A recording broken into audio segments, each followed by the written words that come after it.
জনতার এই বিশাল বাঁধ ভাঙ্গা জনস্রোত এবং জনসমুদ্র, আমরা বলতে চাই পরিষ্কার ভাষায়, আল্লাহ পাক রব্বুল ইজ্জত নবুয়তের যেই প্রাসাদকে পূর্ণ করেছেন, সেই প্রাসাদের সর্বশেষ সুমহান অংশ এবং তার ঈদ বলে মুহাম্মদ সাল্লাল্লাহু আলাইহি ওয়াসাল্লাম নিজেকে ঘোষণা করেছেন।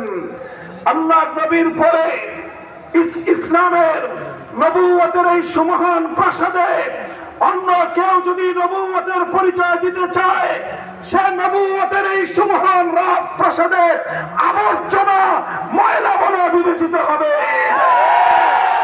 ইতিহাসের ঘৃণিত ময়লা আবর্জনা কুখ্যাত গোলাম আহমদ কাদিয়ানী এবং তার অনুসারীদেরকে বাংলার রাষ্ট্রে কাফের ঘোষণা দেখতে চাই। পরিষ্কার বলছি, আমরা 2013 সালের নবী প্রেমিক তৌহিদি জনতার শাপলা চত্বরের রক্তের উপর 24-এর যে বিপ্লব প্রতিষ্ঠিত হয়েছে, সেই বিপ্লব পরবর্তী বাংলার মাটিতে কাদিয়ানীর অমুসলিম ঘোষণা হতেই হবে, হতেই হবে।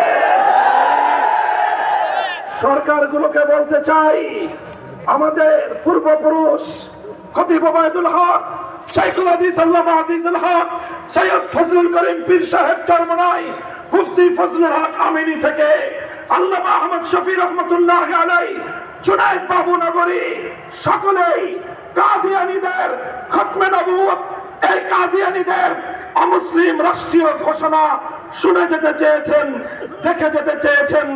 দুঃখ এবং পরিতাপের বিষয়, বাংলাদেশের সরকারগুলো এই কথা রক্ষা করতে পারে নাই।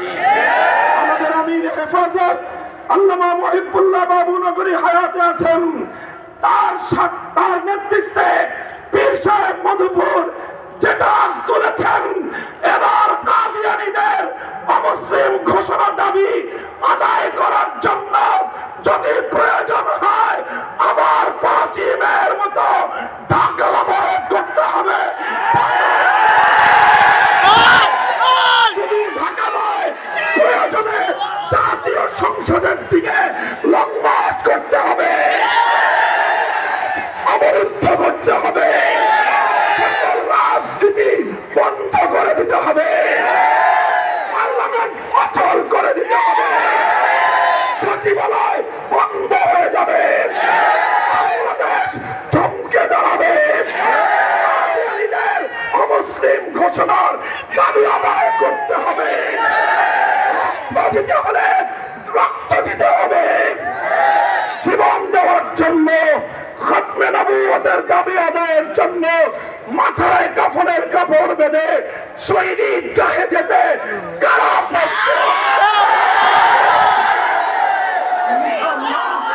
দাবি আদায় হবে।